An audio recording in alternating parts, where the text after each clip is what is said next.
Buenas tardes, nosotros somos Juan Pablo Salcedo Y Miguel Salcedo. y hoy vamos a hablar sobre por qué no caminar bailando. Este es un ensayo muy interesante que se relaciona con muchos temas, pues con un tema que hemos visto en la clase, y es el hecho del desplazamiento humano a lo largo, pues, de la Tierra, y la historia del origen de esto, y relacionado al movimiento humano y al ritmo humano. Entonces, algo que nos pareció muy interesante en el ensayo es que habla como desde una perspectiva histórica, pero también una perspectiva mucho más profunda sobre esas características humanas que nos llevaron a movilizarnos, pues, alrededor de toda la Tierra.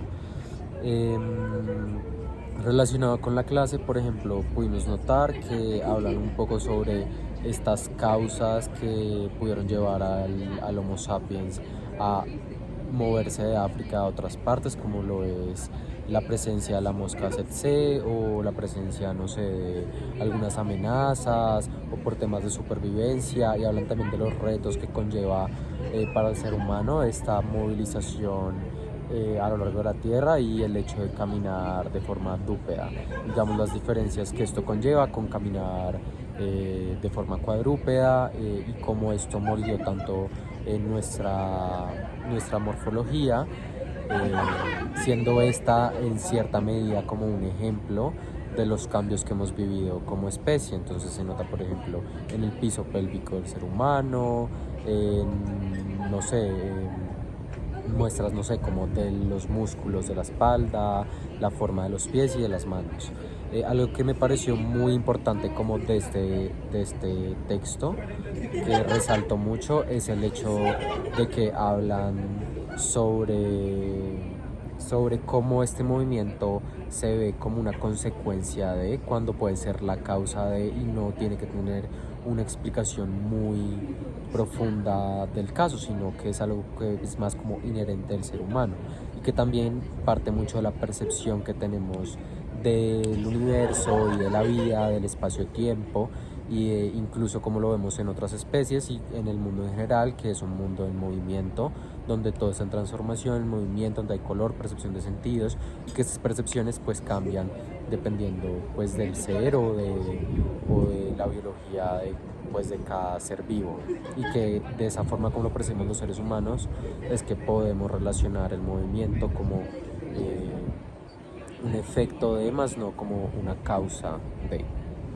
Claro, y complementando lo anteriormente dicho, siento que una parte importante también del texto es, aparte de todo lo que ya se ha hablado, como la relación, como la importancia que tiene que el ser humano haya pasado a ser dúpedo, en plan, toda la repercusión que ha tenido ya no solo el caminar, sino la danza, el como una forma de expresión completamente diferente a lo que es el lenguaje o el dibujo, ya que rompe ciertas barreras, ciertos estigmas, por decirlo de alguna manera,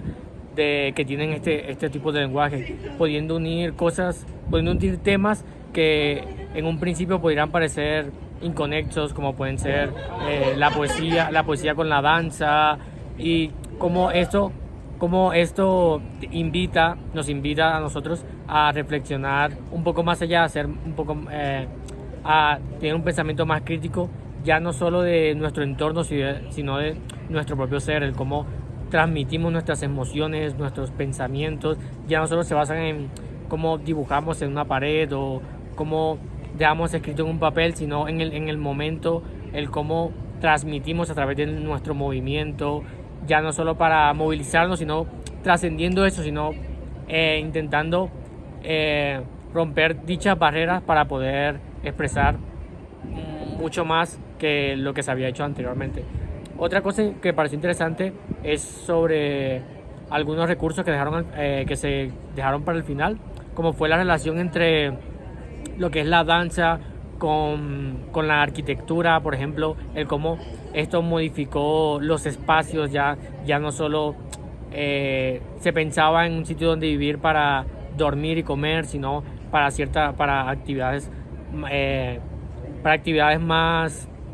para enriquecer la cultura de la especie, para poder no solo sobrevivir, sino intentar ser más allá como especie humana y poder avanzar en todos esos aspectos. Y digamos algo que se relaciona mucho con lo que estaba diciendo mi compañero es que es algo que depende mucho de la percepción. Entonces queremos resaltar un poco como de un fragmento, eh, como de un poema, de un escrito de Fernando Pessoa que habla sobre estas percepciones humanas de la realidad y como cuenta que, digamos, pues que cuando pasa una mariposa delante de él, pues se da cuenta como de muchos temas que están relacionados con la percepción del universo. Y pues esta percepción que está asociada al movimiento, al cambio, al tema del ritmo humano y como vemos que esto no influye solo en el tema de la expansión del Homo sapiens como especie alrededor del mundo, sino en temas que ya van mucho más profundos en nuestra vida cotidiana y que como vemos se relacionan también con nuestros espacios y con la arquitectura.